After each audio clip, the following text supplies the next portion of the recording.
Hi, I'm Kimi, and this is my video presentation on the Gracchi Brothers. I hope you will notice some similar patterns between their times and our current days of political upheaval.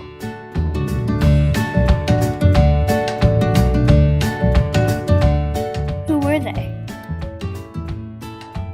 The Gracchi Brothers launched a courageous but unsuccessful movement, taking a stand against the Senate to protect, increase, and strengthen the rights of the poor.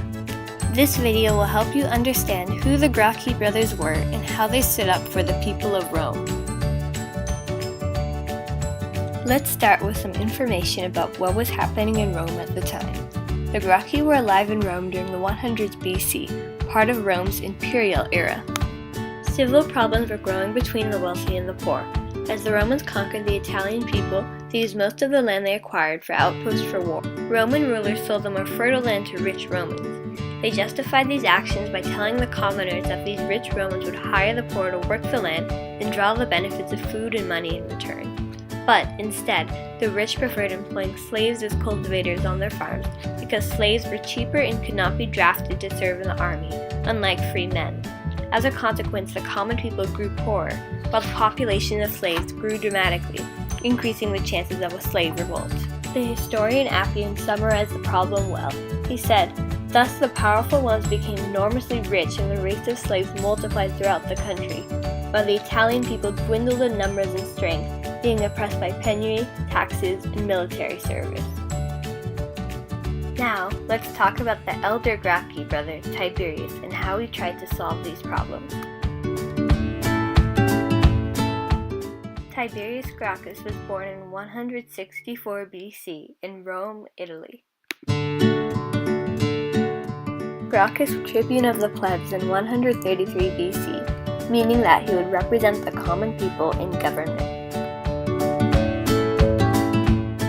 He thought he had an answer to Rome's problem with the poor Italians. Gracchus' solution was to resettle the landless people onto undistributed land. He advocated for an existing but little-known law which granted a maximum 500 jugera of land per person. 1 jugera is about 5/8 of an acre.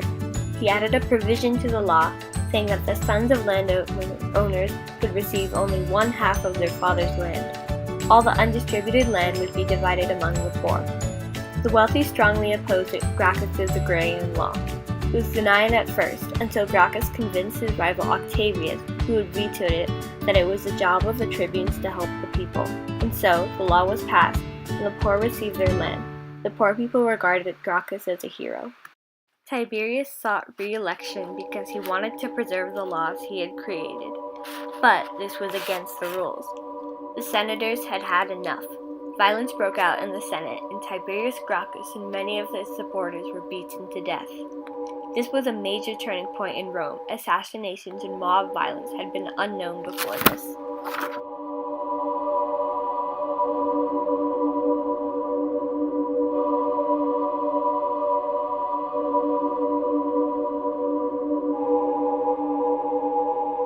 We can reflect on Tiberius as we watch demonstrations unfold in current times. There are modern-day counterparts to Tiberius, not on the floor of the Roman Senate, but on the floor of the U.S. Senate.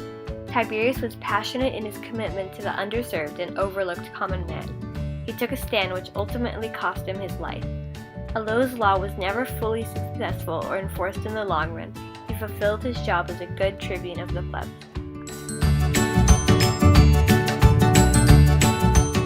Now, let's talk about how history tragically repeated itself for the younger Gracchi brother, Gaius or Caius. The ancient writer Plutarch says, "It is the prevailing opinion that Gaius was a far more thorough demagogue and more ambitious than Tiberius had ever been." Gaius lived a quiet life at first. He was elected quaestor or treasurer. While quaestor, Gaius had to accompany the consul Orestes in Sardinia.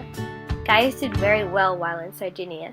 He used his leadership and oratory skills to convince people to give clothes to the Roman army during the cold winter. Gaius then returned to Rome and stated that he had served in the army and as quaestor much longer than required, and had returned home with an empty purse, unlike others who had profited from the wars. Gaius then ran for the tribuneship. His election was opposed by the majority of the rich and/or famous people. but he did have the overwhelming support of the poor. When Gaius eventually became tribune, he proposed many laws designed to benefit the underclasses. One of these laws was that the public lands would be divided and distributed among poor citizens. The second law stated that the common soldiers would not be required to pay for their own uniforms. This had been a costly, difficult rule for them. A third law gave all Italians the right to vote. In a fourth law, he reduced the price of corn to sell to the poor. And finally, he proposed to transfer the jury courts to the people of the middle classes. Gaius, as Plutarch says, understood that the senators were his declared enemies, but he did have the support of the people. He was even elected tribune for a second time. Eventually, Gaius lost his popularity and was declared a public enemy by the Senate. In 121 BC, an angry mob chased him down from the Senate and through Rome. Realizing escape was impossible, Gaius asked his servant to cut his throat and kill him. Gaius's body was dumped into the Tiber River.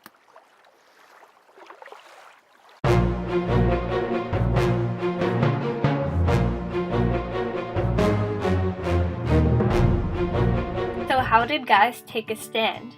Most importantly, he built up the power of the middle class and weakened the stronghold of the aristocracy.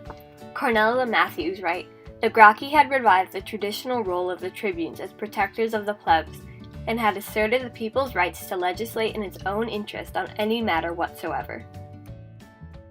Clearly, the Gracchi advocated for the people of Rome when they needed it most.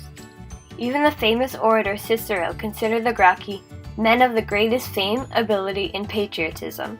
The Gracchi brothers gave the people power and showed the importance of a good leader. Especially today, these words hold true.